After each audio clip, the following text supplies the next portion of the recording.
abrir as nossas Bíblias no Evangelho de João, capítulo 9. Evangelho de João, capítulo 9, eu vou fazer a leitura dos versos de 1 a 12. Todo esse primeiro parágrafo desse trecho do Evangelho de João. João 9, de 1 a 12, acompanhe a leitura com atenção, de forma reverente e com muita fé. É a palavra de Deus. Caminhando Jesus, viu um homem cego de nascença, e os seus discípulos perguntaram: Mestre, quem pecou, este ou seus pais, para que nascesse cego? Respondeu Jesus: Nem ele pecou, nem seus pais, mas foi para que se manifestem nele as obras de Deus. É necessário que façamos as obras daquele que me enviou enquanto é dia. A noite vem quando ninguém pode trabalhar. Enquanto estou no mundo, sou a luz do mundo. Dito isso, cuspiu na terra e, tendo feito lodo com a saliva, aplicou-o aos olhos do cego, dizendo-lhe: Vai, lava-te no tanque de Siloé, que quer dizer enviado. Ele foi, lavou-se e voltou vendo. Então os vizinhos e os que dantes o conheciam de vista como mendigo, perguntavam: Não é este o que estava assentado pedindo esmolas? Uns diziam: É ele. Outros: Não, mas se parece com ele. Ele mesmo, porém, dizia: Sou eu. Perguntaram-lhe, pois: Como te foram abertos os olhos?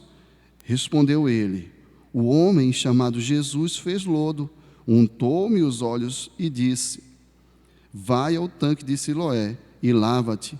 Então fui, lavei-me e estou vendo. Disseram-lhe, pois: Onde está ele? Respondeu: Não sei. Até aqui a leitura. Vamos orar mais uma vez, rogando a Deus por iluminação, para que a sua palavra frutifique em nós. Senhor Deus bendito, nós te agradecemos e te louvamos pelo grande privilégio de sermos o teu povo, de estarmos em tua presença, de te oferecermos culto, expressão da gratidão e da satisfação que brota em nosso coração por Cristo Jesus, nosso Redentor, em nome de quem estamos aqui. Senhor Deus querido, nós queremos te pedir a bênção especialíssima da iluminação do Espírito Santo para a compreensão da tua palavra, e esse mesmo Espírito que nos habita e que tem nos aperfeiçoado em santidade, nós rogamos que ele também trabalhe o nosso coração para a recepção dessa palavra, que não apenas haja compreensão, mas que haja amor, que os nossos afetos sejam tomados pela tua palavra, a inclinação do nosso coração, e assim as nossas práticas sejam santificadas, a nossa vida cresça em Jesus. Te pedimos esta maravilhosa bênção, em nome e por amor de Jesus. Amém. Meus irmãos, nós estamos dando sequência a esta série de mensagens, caminhando e amando, episódios esporádicos, pontuais, que ilustram esta dinâmica que é, por exemplo, resumida por Mateus lá no seu capítulo 4, que ensejou a primeira das mensagens, ou o primeiro dos sermões desta série, né? Mateus 4, verso 23, né? Percorria Jesus toda a Galileia. Depois Mateus repete isso no capítulo 9, todas as cidades, né? E povoados, ensinando nas sinagogas deles, pregando o evangelho do reino e curando toda a sorte de doenças e enfermidades. Ele amava enquanto caminhava. Nós temos nos conscientizado de que ele percorreu esta distância, não só da região ali mais imediata, Judéia, Jerusalém, a partir da Galileia, mas a própria distância dos mais altos céus até este mundo caído. A distância da dignidade sublime, inefável, da sua grandíssima glória, à condição de um ser humano, afetado pelas limitações da dor, da fome e da humilhação, como nos descreve o apóstolo Paulo na carta aos Filipenses, e obediente até a morte de cruz, a última das humilhações. Esta é uma expressão da distância percorrida daquele que, enquanto caminhava nesse sentido, caminhava também desde a glória até a nossa condição caída, ele amava o tempo inteiro. Então é sobre isso que temos meditado ao longo desses domingos do mês de junho, um junho muito abençoado para a glória de Deus. E agora temos aqui Jesus já afamado, não é? Sua fama já havia se manifestado e já havia começado a perseguição judaica, farisaica mais especificamente, contra o nosso mestre. E aqui ele traz essa palavra, João nos traz esse relato de suas consultas, de sua própria também testemunha imediata, que era ele próprio, suas memórias, sobretudo como instrumento do Espírito Santo para a nossa edificação.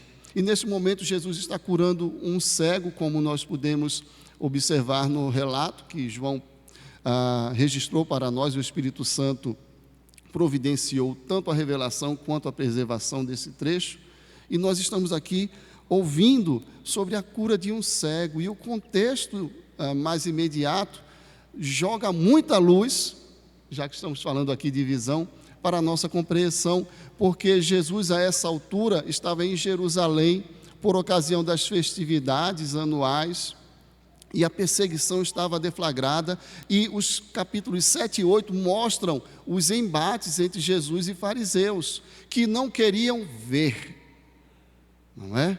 Que não queriam reconhecê-lo como o Cristo que haveria de vir, como o Messias enviado. Eu me lembro que nos anos 80, uma propaganda publicitária ficou muito famosa lá na minha região, sou de Recife, como todos, se não todos, a maioria da nossa igreja sabe, né? E eu não sei se essa rede de óticas, ela já teve expressão aqui em São Paulo, ou se essa propaganda chegou a passar por aqui.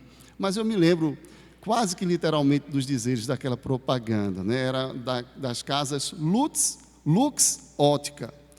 E era mais ou menos assim, uma propaganda muito simples, mas que acabou ganhando muitos prêmios publicitários, não é? Por causa da sua boa ideia. Uma tomada bem fechada, bem próxima de um único senhor, né, um rapaz falando, e ele começava mais ou menos assim: tem gente que precisa usar óculos de grau, mas não usa. Diz que é feio, que envelhece, que incomoda, que machuca. Quando a gente não quer, qualquer desculpa serve, né? E aí ele começa a falar da importância, né, de cuidar da visão, e ele diz: olha, gente, a visão é algo muito importante. E muitas vezes a gente comete o erro de só dar valor quando perde.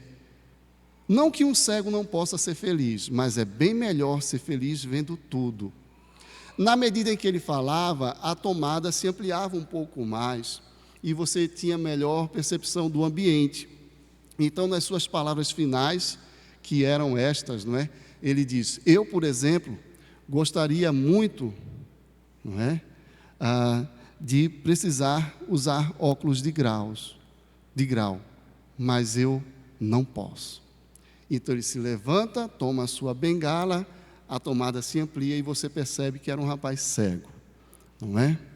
Então, algumas coisas só são valorizadas quando são perdidas, e isso me faz lembrar da situação daqueles fariseus que reiteradamente tinham os sinais de Cristo à sua frente, diante de si, viam os milagres acontecendo, tomavam conhecimento, estavam com o Senhor lhes dizia: eu sou. Por exemplo, no capítulo 8, Cristo disse: eu sou a luz do mundo, não é?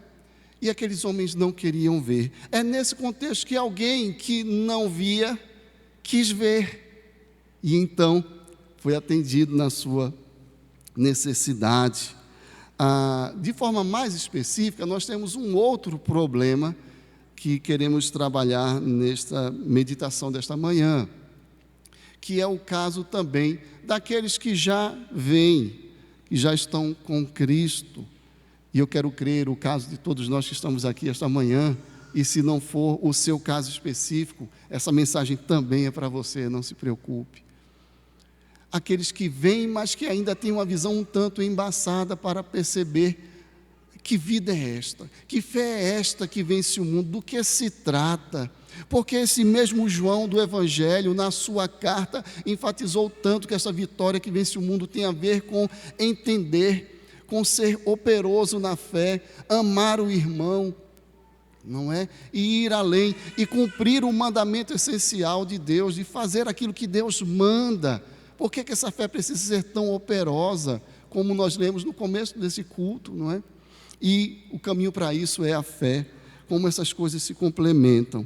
Porque os discípulos, ao se depararem com aquele homem que pedia esmolas, cego de nascença, trouxeram para o Senhor a pergunta, não é? Por que é que ele nasceu assim? Será que ele pecou ou seus pais pecaram? E Cristo responde: é para que se manifestem nele as obras de Deus. Alguns versículos são, digamos assim, costumeiramente, infelizmente, na cultura, na tradição evangélica, às vezes usados meio fora de contexto, mal compreendidos. Este, de forma singular, não é só mal compreendido, ele é mal recitado. Eu acho que em 9 em cada 10 vezes que eu ouço alguém recitando esse versículo, aí a pessoa diz, para que se manifeste nele a glória de Deus. Mas não é. São as obras de Deus, trabalho, mão na massa, de Deus. É disso que Jesus está falando, não é? Então, às vezes, até pregadores citam esse versículo e dizem, a glória de Deus. Talvez porque nós julguemos que talvez a frase fique mais bonita, não é? Mais evangélica, mais espiritual. Mas Jesus está falando de trabalhar. Deus trabalha. Então, não só por esse motivo, né, mas por entendermos que este é o assunto essencial de Jesus para os seus discípulos, é que nós elegemos esta expressão, as obras de Deus, como tema desta mensagem. Esta é uma mensagem sobre as obras de Deus. O contexto você já entendeu? Jesus está fazendo as obras de Deus curando um cego, como uma lição para aqueles que não creem, mas também como uma lição para aqueles que, crendo, ainda precisam tirar um pouquinho do embaçar da vista. Precisam de um pouco mais de grau na lente, tá bom? Bem, então vamos tentar aprender junto com os discípulos, não é? Acerca destes ensinos de Jesus que nos fala aqui das obras de Deus, enquanto amorosamente curava aquele homem. Bem, a primeira lição parece ser aqui, é que as obras de Deus são uma resposta à condição humana, não é? No domingo passado nós vimos o povo dizendo, Deus visitou o seu povo, Deus está entre nós, nos visitou, isso é uma visitação divina, né? E nós vimos que quando Ele nos visitou em Cristo Jesus, Ele viu a nossa condição, não é? Falávamos lá do texto que Lucas registrou, do encontro do cortejo da morte e da vida, Jesus com seus discípulos e grande multidão, passando ali na entrada da cidade de Naim, e um cortejo da morte, né? Uma viúva enterrando seu único filho, não é? E ali nós vimos que Jesus a viu, anotou, percebeu a condição, não é? E aqui é algo bem semelhante, e de fato as obras de Deus são esta resposta divina à condição humana, porque veja, não é?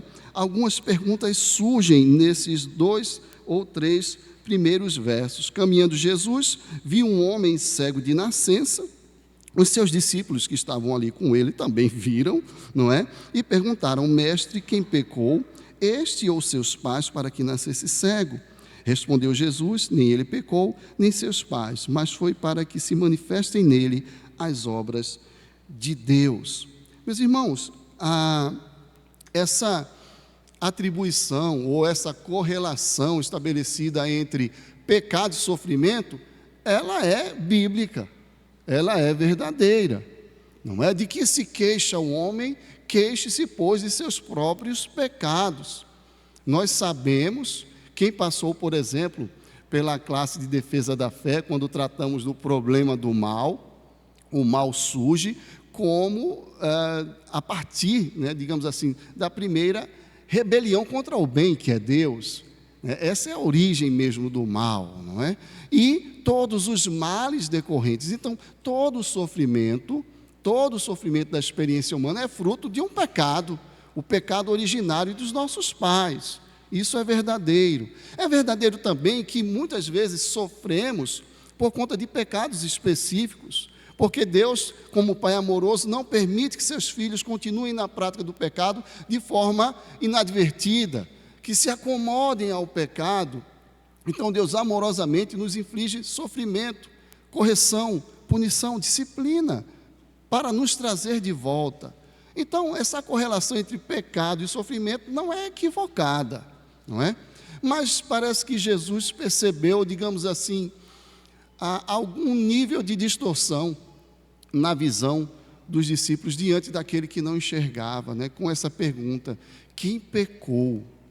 Ele ou os pais dele, para que nascesse assim? Bem, na primeira possibilidade, ele próprio, parece que os discípulos ainda traziam um ranço do ensino rabínico, não é? Mais notadamente dos próprios fariseus, que entendiam passagens como Gênesis 25, né, que fala lá do nascimento de Esaú e Jacó, que já dentro do ventre eles brigavam, e um nasceu segurando o calcanhar do outro e tudo mais, como evidência de que o ser humano peca antes de nascer, não é? Então parece que era um pouco deste ranço. Ou pela outra questão, não é? Seus pais também se baseando em ensino escriturístico de que Deus se revela como um Deus zeloso, que visita a iniquidade dos pais até a terceira e quarta geração dos filhos. Essas observações e essa advertência está lá em Êxodo, está em Deuteronômio. Então havia até base bíblica para esse tipo de pergunta, né?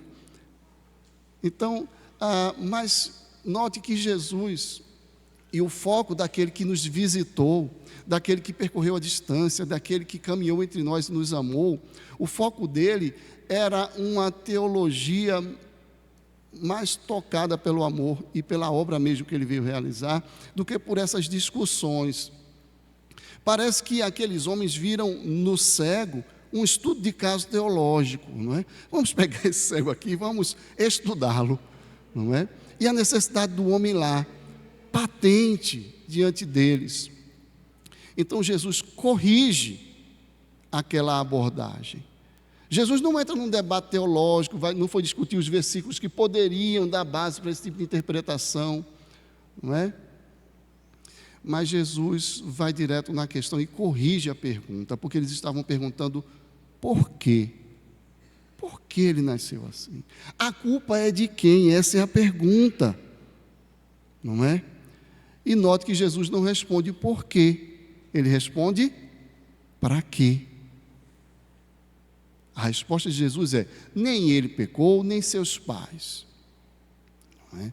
Isso está esclarecido, está posto. Mas foi para que se manifestem nele as obras de Deus. Essa mudança na resposta mostra que a questão no coração do Senhor era outra. Para que este homem está aqui diante de mim? Para que este homem está aqui diante de nós? Qual é o propósito? O que Deus espera de nós? Quem é nascido de Deus ama. Lemos de João mesmo, no começo do culto de hoje. Então, em vez de ficar discutindo teologia, para culpar o desgraçado afetado pelo pecado, porque sim, no fim das contas, mesmo que não tenha sido o pecado dele, porque há pessoas deficientes. Por quê? Nós sabemos. Porque há toda sorte de males e injustiças e coisas ruins neste mundo quebrado, afetado pelo pecado. Pelo mesmo motivo que ele veio até aqui consertar este mundo, consertar você e me consertar. Então, já que ele tem diante de si esse propósito, ele muda a pergunta: por quê? Para quê, meu irmão? Para quê? O que pode ser feito? Não é? De quem é a culpa a essa altura? O que resolverá? Em que ajudará aquele homem? Uma discussão teológica sobre o pecado original. Eu me lembro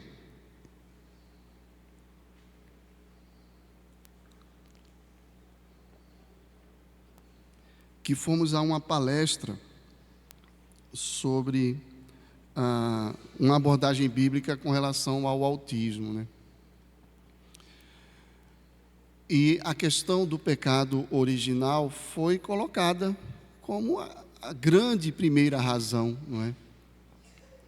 E que Deus está fazendo novas todas as coisas em Cristo Jesus, e aquilo confortou muito meu coração, porque cremos, né, nessa estrutura de interpretar a vida, a criação, tudo perfeito, queda, tudo imperfeito, redenção, tudo tornado perfeito, todas as coisas feitas novas, não é? Mas uma das pessoas da plateia se manifestou ao palestrante com certa indignação: mas pastor, eu vou falar para minha colega de trabalho que tem um menino autista, que o filho dela é autista por causa do pecado original? Eu entendi a palestra, e a palestra me abençoou, mas eu também entendi a questão da irmã, não é? Embora ela não seja de todo justa, porque o pastor trouxe o aspecto de redenção, né? Mas a questão é que nós não devemos só pensar no porquê, que a palestra explicou muito bem o porquê, né? Mas e o para quê?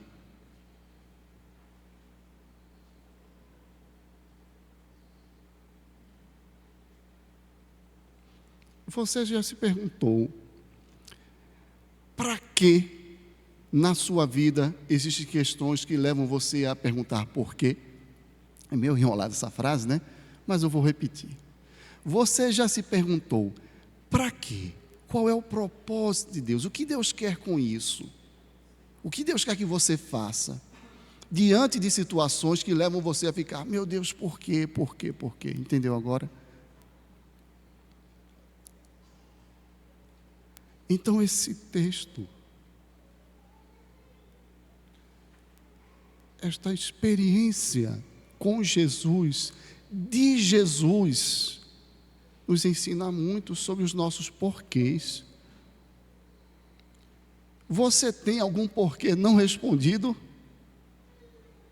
Eu tenho, mais de um.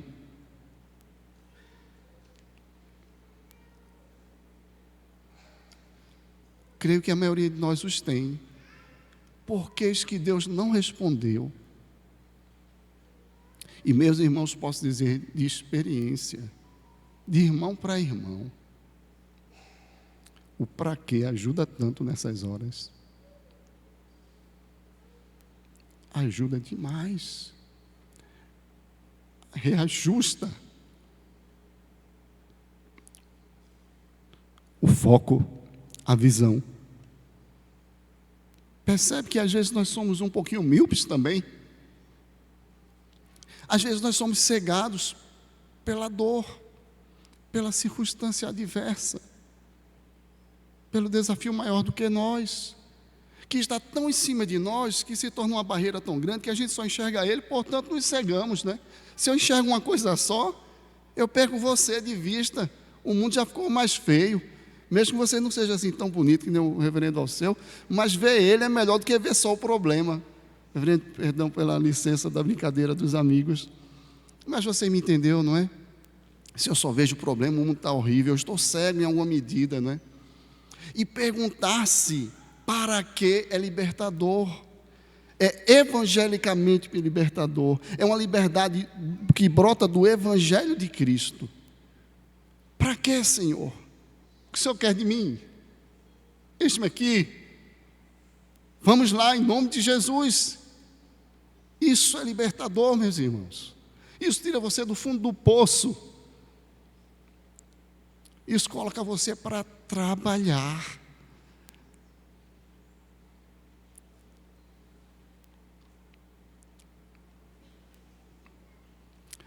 Para ser uma bênção nas mãos de Deus.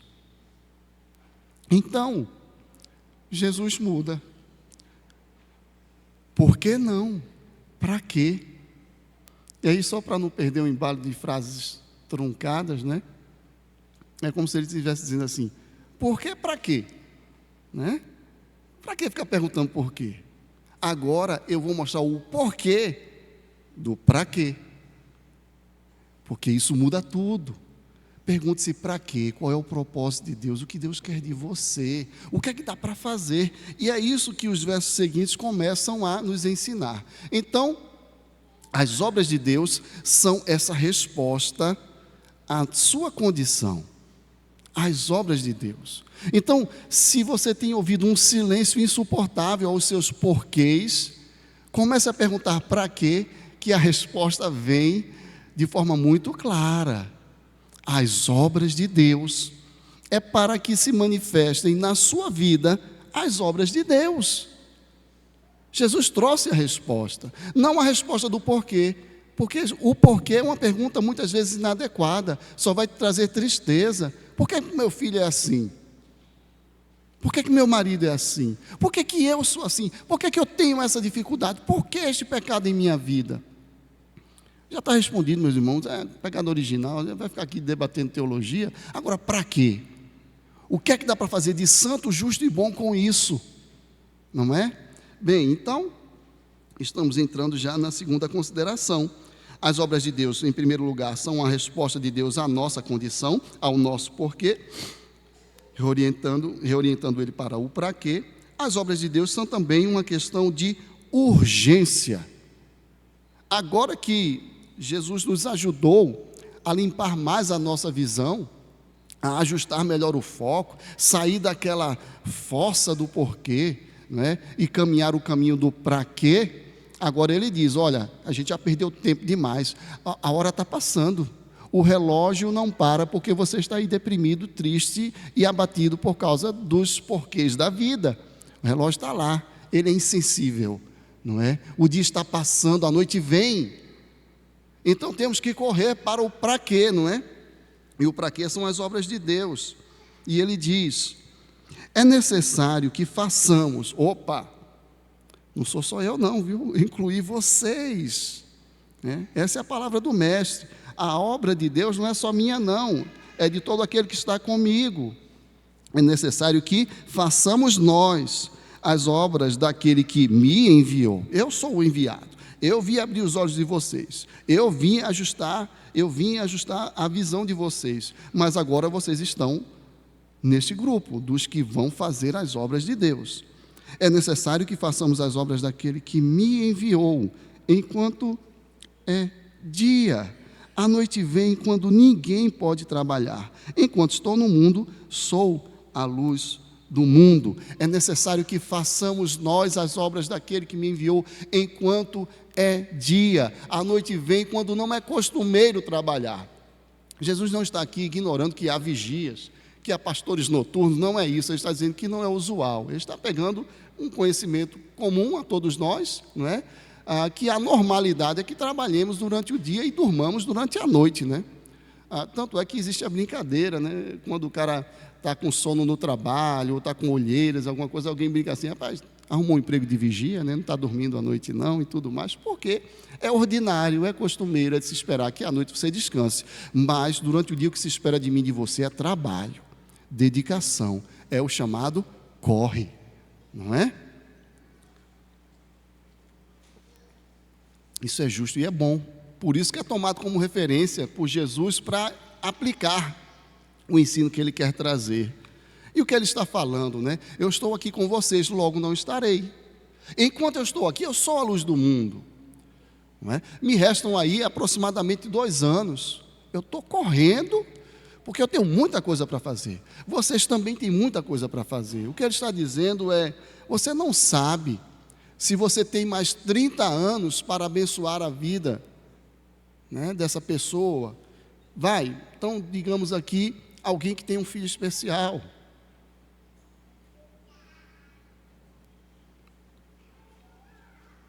Você não sabe se tem mais 30 anos para abençoá-lo, ou se tem somente hoje. Você vai perder mais quanto tempo, Jailson? Perguntando para mim: Senhor, por que o Pedrinho é autista?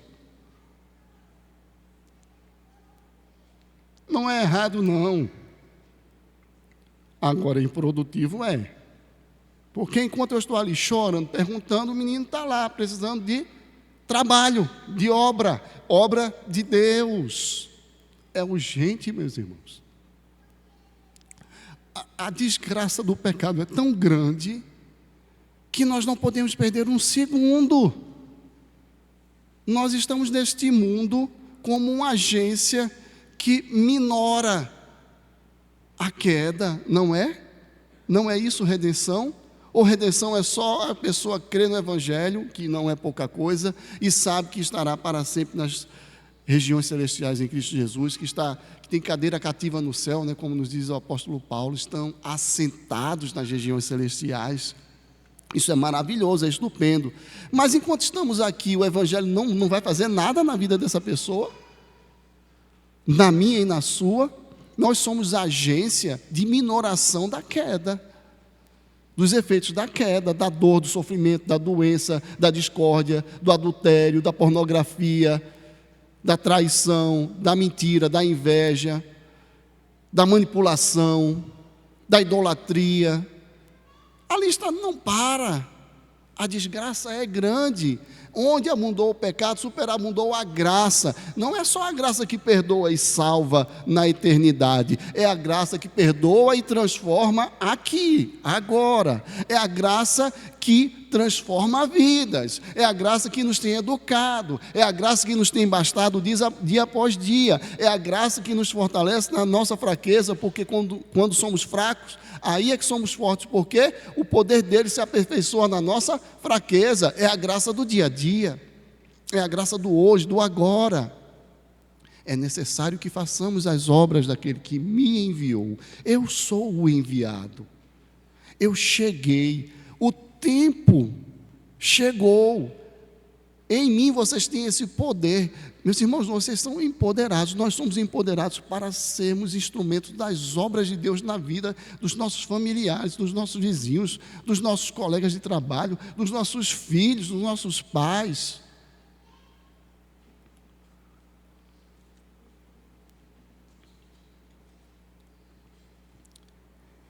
Então, quando nós passamos a nos perguntar: Senhor, para quê?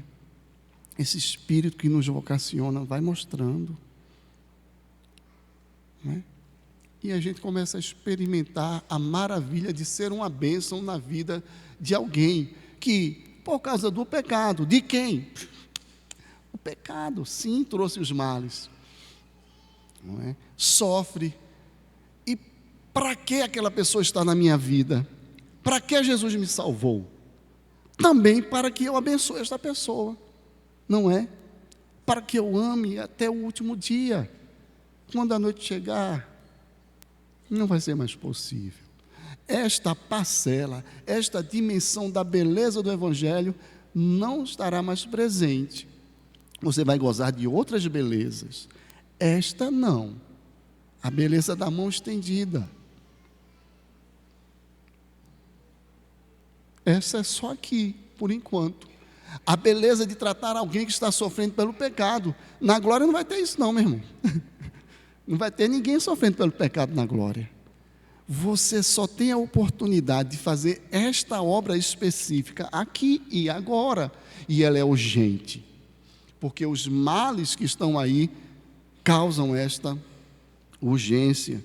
E Jesus, tendo dito isso, operou o milagre, não é? Bem, passamos então à terceira consideração. A primeira, sobre as obras de Deus, é que elas são uma resposta de Deus à nossa condição. A segunda é que elas são uma questão de muita urgência. A terceira é que elas apontam necessariamente para Cristo. Fora de Cristo, nenhuma boa obra é boa de verdade. A boa obra verdadeira é aquela feita em Cristo. Tanto é que ele, havendo dito isso, operou o milagre. Ou seja, uma vez que vocês já sabem da importância e tudo mais, e que eu sou a luz do mundo, vocês são luz a partir de mim, em mim vocês são também, como ele Mateus registrou no capítulo 5, né? Durante o Sermão do Monte, não é? Vós sois a luz do mundo, não é? Não se esconde uma cidade edificada sobre o monte. Ninguém, né? Esconde, né, a candeia dentro da casa, coloca no velador, né, para que todo mundo, né, a luz alcance a todos. Assim brilhe também a vossa luz diante dos homens, para que vejam as vossas boas obras, não é? E glorifiquem a Deus que está nos céus, ou ao vosso Pai que está nos céus. Então, nós somos luz do mundo por causa dele. Nele nós somos a luz do mundo, senão não seremos. Não é por causa das nossas obras, mas nossas obras se tornam a luz do mundo, porque são obras de Cristo. Tem que apontar para Ele. Tendo dito isso, que Ele próprio é a luz do mundo, então Ele fez um milagre. Ele foi aquele que nos chamou e deu o exemplo, mas com essa compreensão. Então não é à toa que João registrou, não é? Verso 6, tendo dito isso, cuspiu na terra e, tendo feito lodo com a saliva, aplicou aos olhos do cego, dizendo-lhe, vai, lava-te no tanque de Siloé, que quer dizer enviado. Ele foi, lavou-se e voltou vendo. Tendo dito isto, tendo esclarecido toda essa questão, que o mais importante são as obras de Deus são a partir de mim, que sou a luz do mundo, com essa compreensão, devemos agir, e ele agiu. E ele agiu manifestando-se como o enviado. Para quem queria ver, era mais do que suficiente. E aquele homem ali experimenta esta cura. Vai, lava-te no tanque de Siloé, o tanque do enviado, porque aquele que Deus enviou está aqui. Ele já havia dito isso no capítulo 7, no capítulo 8, já havia dito isso também aqui, no capítulo 9, no verso 4, não é? É necessário que façamos as obras daquele que me enviou. E aqui fica, digamos assim, de forma até repetitiva, exaustiva, evidenciado, que esta obra de Deus precisa ser uma obra cristã, em Cristo, não é? Pastor, boas obras de outras pessoas também não são coisas boas? São. Mas qualquer boa obra fora da fé não glorifica a Deus. A boa obra que glorifica a Deus é a obra dos seus filhos. Esta dá glória a Deus, porque é em Cristo que reconhecemos que não temos a luz em nós mesmos. Nós somos como uma candeia, precisamos ser acesos e postos no lugar devido para poder iluminar. Brilhe assim também a vossa luz diante dos homens, de modo que vejam as vossas boas obras e glorifiquem a Deus, ao vosso Pai que está nos céus. Nossas obras precisam ser em Cristo, motivados por Cristo, por causa de Cristo. Por fim, nos encaminhando já para o final, essas obras de Deus, que em primeiro lugar são a resposta à nossa condição, em segundo lugar são urgentes, em terceiro lugar tem que ser em Cristo, tem que apontar para Cristo, elas não podem ser ignoradas. Como Jesus já havia dito, os homens verão as vossas boas obras, isso é uma certeza, e eventualmente glorificarão a Deus. Ali está o modo da incerteza, para que, vendo, glorifiquem. Não é? Então, a forma como Mateus preferiu usar lá, dá uma ideia de incerteza, ou seja, uma vez que nós praticamos as obras de Deus, fica evidente diante das pessoas que Deus está agindo. Se elas vão reconhecer isso ou não, é outra coisa. E aí nos lembra do contexto dos fariseus. E se você depois, em casa, com calma, se dedicar à leitura de todo o capítulo, você vai ver, eles não creram. Foram investigar, foram entrevistar o rapaz, os seus pais e tudo mais, e tudo tentando achar alguma forma de negar o que os seus olhos viram. O pior cego é o que não quer ver mesmo. Mas aqui gerou esta, digamos, inquietação naqueles que evidenciaram, tiveram diante de si aquele milagre. Então, os vizinhos E os que dantes o conheciam de vista como mendigo perguntavam: não é este o que estava sentado pedindo esmolas? Uns diziam que sim, outros diziam que não, que era só parecido. E ele disse: sou eu. As dúvidas são todas retiradas. Perguntaram depois: como te foram abertos os olhos? E ele contou o milagre, como aconteceu. Aquele milagre que só na fonte de toda a luz poderia ser possível, não só pelo poder, mas pela forma curiosa como Jesus usou, não é? Cuspiu no chão, anti-higiênico, não é? Saliva e chão. Um criador de bactérias, de contaminação. Levou aos olhos do rapaz e disse: vai te lavar no tanque do enviado. Não é? Então, aquilo que deveria ser um foco de contaminação foi a sua cura. Não é? E aquilo surpreendeu a todos e as opiniões se dividem. Uns creem, outros não. Ninguém fica insensível.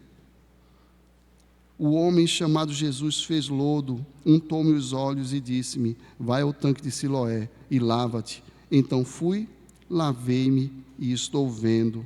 Disseram depois: onde está ele? Respondeu: não sei.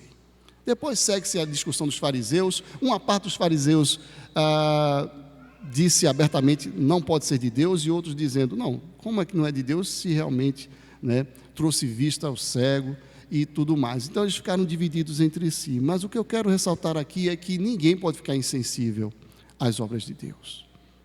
Ninguém ficará. Ou nós conquistaremos almas para a eternidade, vidas para o reino, ou ficará evidente para juízo próprio a relutância do coração daquele que vê as obras de Deus. Se fazemos essas obras em Jesus Cristo, elas vão apontar necessariamente para Deus, e isso revelará o teor dos corações. E eu quero lhe chamar a ser um praticante das obras de Deus. Que nesta manhã nossa visão seja aclarada. A título de considerações de aplicação, eu quero apenas, primeiro, me dirigir a alguém que eventualmente não crê ainda. Creia. Creia que o Salvador esteve e está entre nós, Cristo Jesus, disposto a perdoar os nossos pecados e transformar a nossa vida. Creia nisso. Creia nisso. Essa é a verdade definitiva da sua vida. Permita que Ele lhe dê esta visão. Creia, tome essa decisão no seu coração. Abrace esta verdade de todo o coração. Bem, a nós que temos os nossos porquês, os que cremos e os que duvidamos, experimente confrontar o seu porquê ou os seus porquês com o para quê de Jesus. Experimente se perguntar-se, nesta situação, quais obras de Deus eu posso realizar? O que é que dá para fazer? Eu posso amar nesta situação? Eu posso perdoar? Eu posso ajudar? Eu posso edificar?